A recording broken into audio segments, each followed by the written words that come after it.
messieurs, bonsoir, bienvenue dans ce journal. Voici les titres que nous allons développer. Les désagréments pour les habitants de Moorea se multiplient. Le Terevao est hors service depuis plusieurs jours et les navettes Aremiti sont désormais gérées par deux entités distinctes. La patience des usagers est mise à rude épreuve. 38, c'est le nombre de projets auxquels l'État participe financièrement dans la commune de Paella. Ce matin, le maire Anthony Géros et le haut-commissaire ont discuté des futurs projets et ont visité les sites de ceux en cours. Nos équipes étaient sur place. Nous ferons ensuite réagir le président du Amwiteira Aotenun à Maori sur les dernières actualités politiques. Gaston Floss est notre invité ce soir. Il sera question de fiscalité du gouvernement Broderson ou encore d'alliance entre les autonomistes.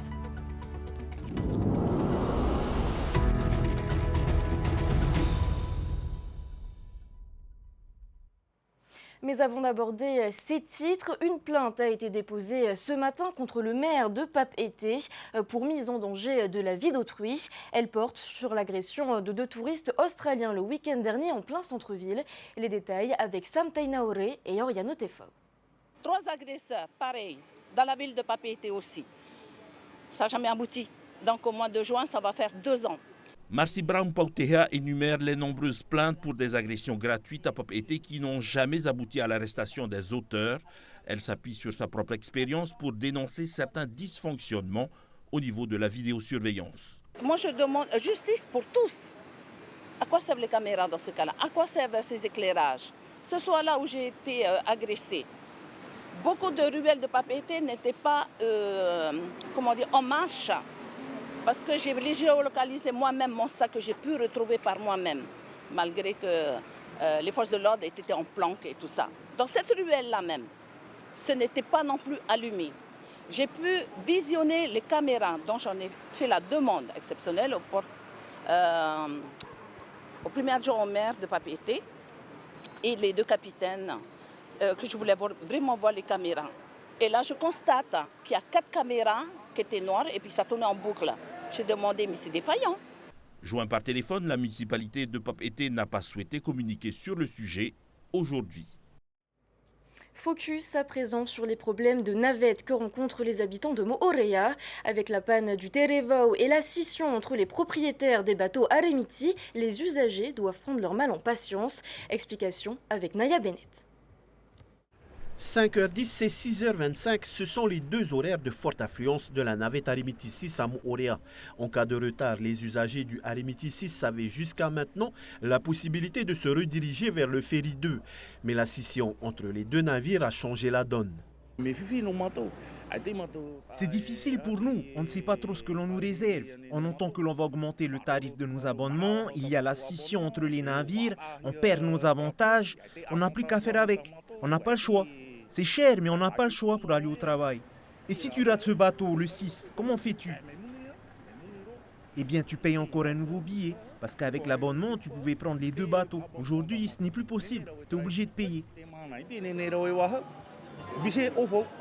En plus de cette nouvelle contrainte, le navire Terevao a cessé ses rotations entre Moorea et Tahiti depuis un peu plus de 2 semaines. En cause, une défaillance moteur. En conséquence, ce sont près de 200 usagers du Terevao qui se présentent en plus à l'embarquement des navires Aremiti le matin et le soir pour le travail. Une affluence qui provoque des retards des navires. Une autre solution existe, le VRA, mais il faut se lever très tôt car le navire quitte le quai de Moorea à 5h tapantes. Si je rate le 6, je vais obligé de prendre le VRA. T'allais acheter un autre ticket? Ouais, un autre ticket, voilà. Par contre, le VRA, c'est encore moins cher, quoi. L'avantage, c'est ça, quoi. Mais bon, on est obligé de faire avec, quoi. En attendant la remise en service du navire Terevao prévue le 7 avril, les résidents de Moorea n'ont d'autre choix que de prendre leur mal en patience. Une patience qui sera sans doute mise à rude épreuve au cours du long week-end de Pâques.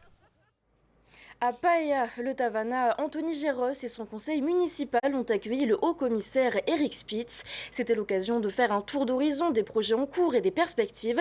Veitare Nauta a suivi la délégation ce matin. Regardez. C'est une visite attendue depuis quelques semaines. Le haut-commissaire est à Paella pour faire le point sur les projets lancés par la commune avec le soutien financier de l'État. Et nous soutenons ces mesures à hauteur de environ un peu moins d'1 milliard de francs pacifiques Donc j'avais quand même envie de me rendre sur place pour voir ce que c'était, et ce d'autant plus que le Tavana a encore d'autres projets pour l'avenir. L'eau, c'était un problème qui est ancien. Il y a eu, c'est vrai, une décision du tribunal administratif qui a forcé la commune à entamer les travaux. Et si j'ai bien compris ce qu'on m'a expliqué aujourd'hui, normalement d'ici la fin de l'année, le problème de la potabilité de l'eau n'existera plus, même en cas de forte pluie. La potabilité de l'eau reste un des chantiers prioritaires de la ville. Alors il manquait deux forages qui ont démarré, me semble-t-il, en termes d'études en 2015, qui ont été poursuivis par moi en termes de réalisation d'ouvrages effectifs en 2020 et qui, malheureusement, l'entreprise ayant traversé des difficultés techniques, a traîné donc, par rapport au délai de réalisation. Mais malgré tout, elle est quand même arrivée au bout de ses peines puisque les forages sont réalisés. Et nous sommes passés à une deuxième étape qui consiste à commander les pompes. Et ça, c'est une autre entreprise qui le fait. Et on devrait avoir les pompes pour le mois de juillet, août, de manière à ce qu'au mois de septembre prochain, septembre-octobre, on puisse commencer à lâcher de l'eau potable partout dans toute la commune. À Paea, le haut-commissaire s'est également rendu sur le marais Maret Ata, le cimetière communal à Tiapa ou encore le site de la Guesse, lieu d'accueil des petits aigrons que la commune souhaite transformer en espace plus convivial. Anthony Géros, qui était à Paea ce matin, était l'invité de notre journal hier soir. Il a notamment réagi sur l'annulation de la loi fiscale. C'est un sujet que nous allons aborder avec le président du Amuiteira Aotenun à Maohi, Gaston Flos Yaorana. Bonsoir TNTV et chers amis, bonsoir. Merci d'être en plateau sur TNTV ce soir. Alors la première loi fiscale du gouvernement Broderson a donc été annulée par le Conseil d'État. Comment analysez-vous cette situation qui est assez inédite ? Je m'excuse de le dire, mais c'est de l'incapacité de la part de nos gouvernants, d'autant que cette loi fiscale a été votée au mois de décembre dernier. Et pas plus tard que ces mois-ci, 3 mois, ils étaient informés de la décision du Conseil d'État et ils n'ont pas préparé. Au dernier moment, on court de tous les bords. Le maire, le président est à Singapour et personne ne veut prendre de décision. Ça encore vient nous témoigner de l'inaction de ce gouvernement et surtout du manque de planification. On tape dans tous les coins, dans tous les domaines, mais rien de précis. Et les dissensions au sein du Tavini Huir Atira entre l'exécutif et le législatif vous inquiètent ? Oui, non, ça intervient dans les partis politiques, mais c'est regrettable que cette situation dure maintenant depuis quelque temps, et ce n'est pas à l'avantage du pays. Ça fait presque 1 an que le gouvernement Broderson est à la tête du pays. Du coup, selon vous, ils n'ont pas encore fait leurs preuves ? Non, ça fait 1 an, et effectivement... Et nous savons, puisque nous sommes sur le terrain, que les demandes de la population sont d'abord le coût de la vie trop élevé, deuxièmement le manque d'emploi, troisièmement, puisqu'il n'y a pas d'emploi et le vin est cher, donc c'est la pauvreté dans la population et enfin le logement.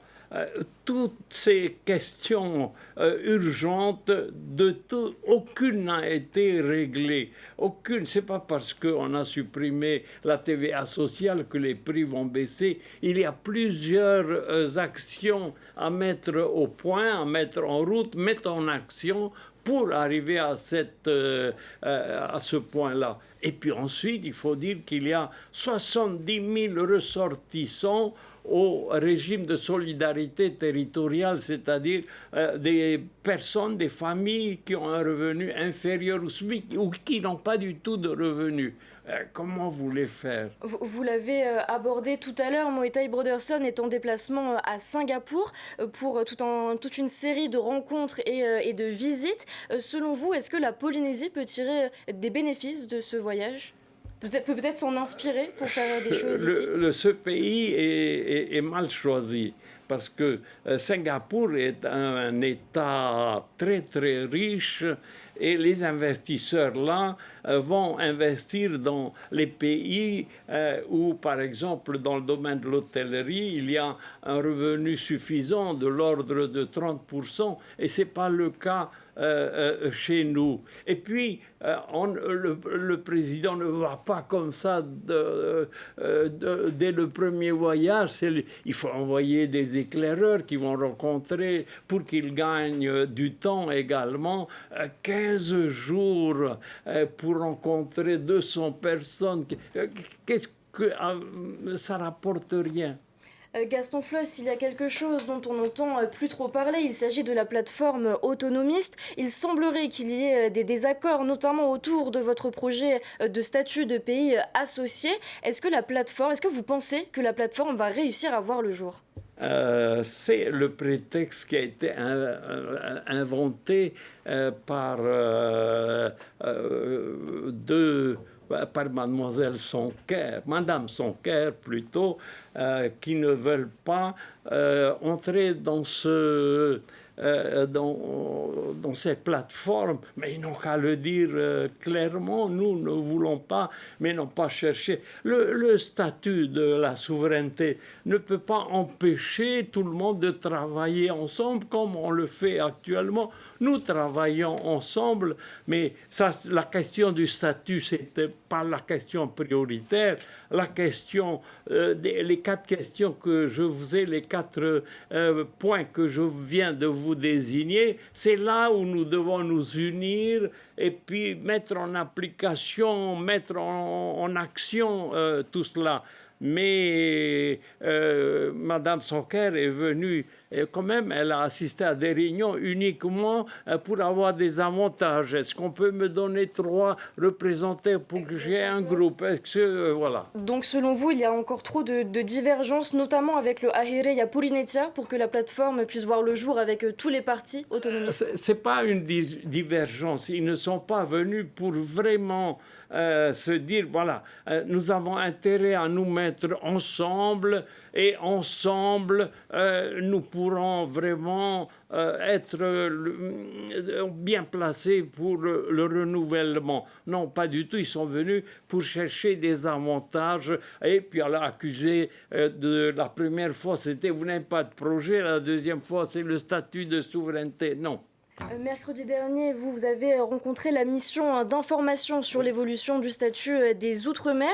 Les 3 formations autonomistes ont été auditionnées séparément. Vous plaidez pour la souveraineté. Concrètement, comment y parvenir et qu'est-ce que ça apportera à la population? Aujourd'hui, notre autonomie créée en 1984 par le Tawera Aguilatila est arrivée en bout de chemin. Il n'y a plus rien après. Parce que l'autonomie, les compétences de l'autonomie sont fixées par la Constitution de la République. Et la Constitution nous dit, ah, stop, vous ne pouvez pas aller plus loin. Alors qu'est-ce qu'on fait? Nous avons dit que nous voulons continuer à nous battre et puis que nous ayons une meilleure position vis-à-vis de la France et pour relancer notre économie. Regardez, pour la ferme aquacole de Ho, le président de la République vient chez nous et nous dit « Je ne veux pas d'investissement chinois ». Au nom de quoi ? C'est de notre compétence, c'est pas à lui à venir. Voilà, ça encore, c'est un défaut de l'autonomie. Et donc, nous disons, mais nous ne pouvons pas passer directement de l'autonomie à la souveraineté. Il y a une phase intermédiaire, c'est ce pays souverain associé à la France. Nous ne voulons pas rompre les liens avec la France. Nous voulons rester associés avec la France. Donc vous vous rapprochez de l'indépendance, du coup? C'est pas... mais leur indépendance, par exemple celle de Oscar Temaru, c'est immédiatement l'indépendance, et je veux pas de frani dans mon gouvernement, dans mon pays, hein, pas de lien avec la France. C'est tout à fait l'opposé de Oscar Temaru. Et d'ailleurs, au Taveni Huiratira, chacun a son indépendance, Moetai a son indépendance, machin a son indépendance. Il n'y a pas d'accord sur une indépendance. Gaston Floss, une toute dernière question. Il y a une échéance qui approche, ce sont les élections européennes au mois de juin.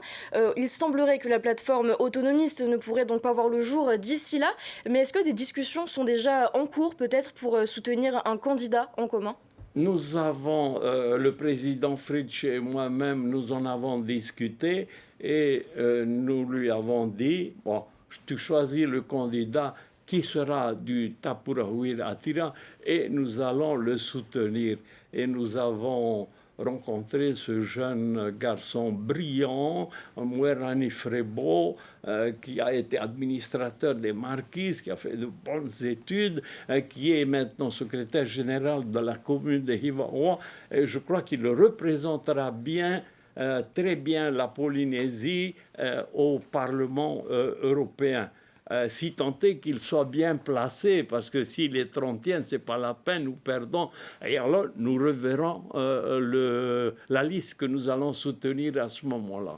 Eh bien, merci beaucoup, Président Gaston Floss, pour toutes ces précisions. Je vous en prie, merci. Et on poursuit avec ce refus de l'État d'homologuer les nouveaux tarifs de l'aéroport Tahiti Fa'a. Lors de son conseil d'administration le 4 décembre dernier, le concessionnaire ADT a voté des hausses généralisées des tarifs des redevances aéroportuaires. ADT a un mois pour formuler de nouvelles propositions. Nous écoutons à ce sujet le haut-commissaire de la République. Eric Spitz est au micro de Veichare Nauta. ADT dispose d'un mois pour faire éventuellement de nouvelles propositions. Ils ne sont pas obligés de modifier leurs tarifs, mais s'ils le souhaitent, ils disposent d'un délai d'un mois et l'aviation civile, ensuite, l'État dispose d'un délai d'un mois également pour répondre à d'éventuelles autres propositions. Mais là, franchement, les documents comptables qui nous ont été transmis étaient incomplets et en retard et nous ne pouvions donc pas valider cette hausse. Du côté de l'Assemblée nationale, à l'occasion des questions du gouvernement, le député Steve Chayou a interpellé le ministre des Armées sur la position de la France dans le conflit russo-ukrainien. Il s'inquiète que des militaires polynésiens y soient engagés un jour. Le reportage de Yann Roy. Presque 76% des Français rejettent l'idée d'envoyer des troupes au sol en Ukraine. Et en Polynésie, aucune famille ne souhaite voir ses enfants mourir et la simple idée de devoir s'y préparer alors que le peuple polynésien se souvient encore que c'est grâce à son sacrifice que la France est devenue une puissance nucléaire le révulse. Face aux députés et aux membres du gouvernement central, le député Steve Chayou a exprimé son inquiétude sur la position de la France dans le conflit en cours aux portes de l'Europe. Emmanuel Macron n'excluant pas l'envoi de troupes au sol. Il n'y a pas de consensus aujourd'hui pour envoyer de manière officielle, assumée et endossée des troupes au sol, mais rien ne doit être exclu. Que des enfants du Fénoua se retrouvent sur ce champ de bataille, c'est impensable selon le député polynésien, qui rejette l'idée que la France se positionne en chef de file militaire européen dans ce conflit.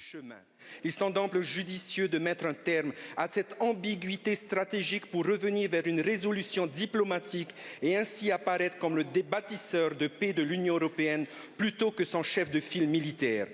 En l'absence du ministre des Armées, c'est le ministre délégué auprès du ministre de l'Europe et des Affaires étrangères, Franck Riester, qui lui a répondu. C'est parce que nos intérêts de sécurité et ceux de l'Europe sont en jeu, monsieur le député, que nous ne laisserons pas intimider et continuerons d'aider l'Ukraine, en particulier dans le domaine militaire. Notre objectif est clair, la défaite de la Russie qui signifie la victoire du droit. Et nous devons nous en donner les moyens, monsieur le député. Il y a une quinzaine de jours, le président du pays s'était lui-même dit inquiet à l'idée que des militaires polynésiens puissent être envoyés en Ukraine. Et retrouvez des compléments d'information à ce sujet sur notre site d'actualité TNTV News. Direction le grand studio de TNTV où ce soir à partir de 19h20, la rédaction vous propose un débat sur les réseaux sociaux. Pour avoir un avant-goût de la soirée, nous rejoignons en direct Athéna Milcam. Athéna, bonsoir, que nous réserve cette émission ? Bonsoir Rima. Alors en février, plus de 195 000 Polynésiens étaient inscrits sur les réseaux sociaux, qu'il s'agisse de Facebook, TikTok, YouTube ou encore LinkedIn. C'est dire l'expansion de ces plateformes au Fénois. Et bien qu'elles offrent de nombreux avantages, elles présentent également des limites et des risques. C'est tout l'objet du débat que l'on mènera ce soir. Il sera rythmé par des échanges entre professionnels du domaine, de spécialistes de la santé, de l'éducation ou encore de la justice, mais aussi par des éclairages de notre spécialiste Manon et par des questions internautes retransmises par Mike Liral, puisque vous allez pouvoir réagir en direct sur notre page Facebook de TNTV. On se donne rendez-vous ce soir dans quelques instants et c'est à 19h20. Eh bien, merci Athéna pour ces précisions et c'est sur ce rendez-vous que s'achève ce journal. Merci à vous de l'avoir suivi. Au programme sur TNTV, l'émission de 0 à 100 km/h, suivi donc du débat de la rédaction sur le thème des réseaux sociaux. Excellente soirée à tous, on se retrouve demain. Retrouvez ce journal en replay sur notre site internet et notre application mobile TNTV.